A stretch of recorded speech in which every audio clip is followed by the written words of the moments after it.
We've finally done it. We finally, after all these years, have the perfect salad spinner, and I'm going to show you how it all works today. So if you tuned into yesterday's video, I had Michael Kilpatrick visiting me. He's from upstate New York, he lives in Ohio now, but anyways, he was here doing some consulting for me and building us the ultimate salad spinner.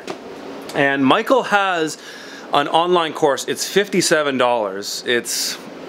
It's chump change for what you get out of it, but he takes you step by step on how to modify a washing machine like this into the ultimate salad spinner. The cool thing about his course is he gives you other options on different ways you can go, and he also shows you different machines and how you would modify them. He's been building these for a while. He built Jean-Martin Fortier's. He did a couple for him, and he's done mine. And I think this is a great product, so that link will be below. But let me just explain to you how all of this works. So basically what we have, well, we have a receptacle. I'll explain that in a second. We have a modified washing machine, so a modified laundry washing machine.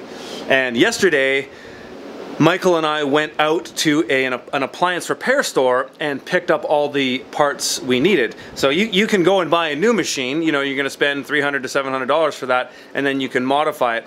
The nice thing about buying a new machine is it's guaranteed to work.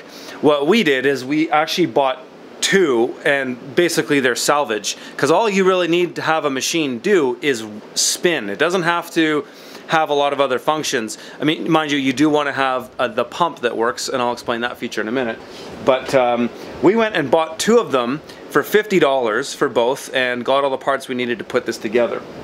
And so we've completely removed the top, and so you have to do some rewiring here, which Michael has done, and his course explains all of that. It explains all the parts you need and everything.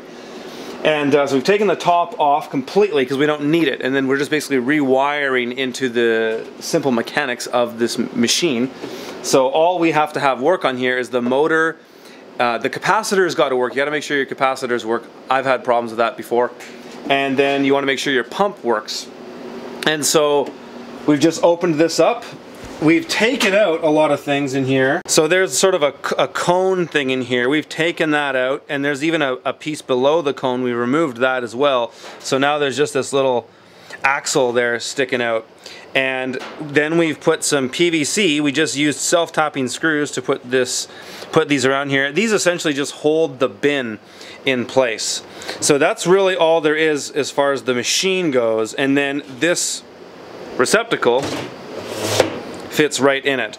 And the reason there's this little piece is that we've got a hole in the bottom of the basket, and because that goes over top of that little piece down there, and that way it sits really snug in here. And then we've just drilled a bunch of holes in it, and that is our receptacle. The reason I like these receptacles is that you can wash them. So they're just a basic Rubbermaid, or Uline makes them. It's just a bin, and so that can be cleaned. So the product is only touching the plastic receptacle. The product is never touching or making any contact with the machine. So when these spin, the water goes out the way it normally does, and this is why you got to have the pump working. You've got to pump that water that's draining somewhere. So what we've done is we just redirected our pipes, which isn't a big deal, and then we've put them into this PVC, which goes to our drainage tub, which then gets pumped onto my perennials on my property. So we do reuse that water, and that's basically how it works. And you know, you've got some simple electronics. You've got a timer for it. We never really spin this for more than a few minutes. That's really all you need. So if you guys have been following my vlogs for the last year or so, or you've read my book, you've seen the old way that I've done greens. And the way we used to do it is we would take a washing machine and not really modify it in much way at all, actually. We would just, because I'd fill greens in these laundry bags, which worked for many years, but we've scaled up our greens production so much now that we're doing about 500 pounds a week, and we need to move them fast. And so the way we're washing is we're going from the bubbler, which I've done videos on before. Click up here if you haven't seen that. And then we just, with our hands, we're just scooping large amounts into a basket, start spinning, and then we'll fill up the other basket, start it spinning, and then by the time this one stops, this one's still spinning, this one will slow down.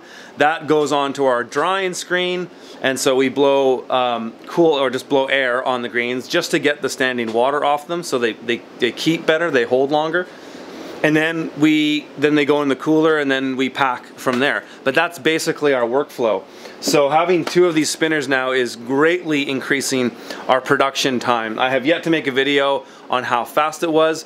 A couple days ago, when we just had 1 before Michael came, Mark did 250 pounds of greens in around 2 hours. But I haven't edited the video yet to see exactly how long it took him.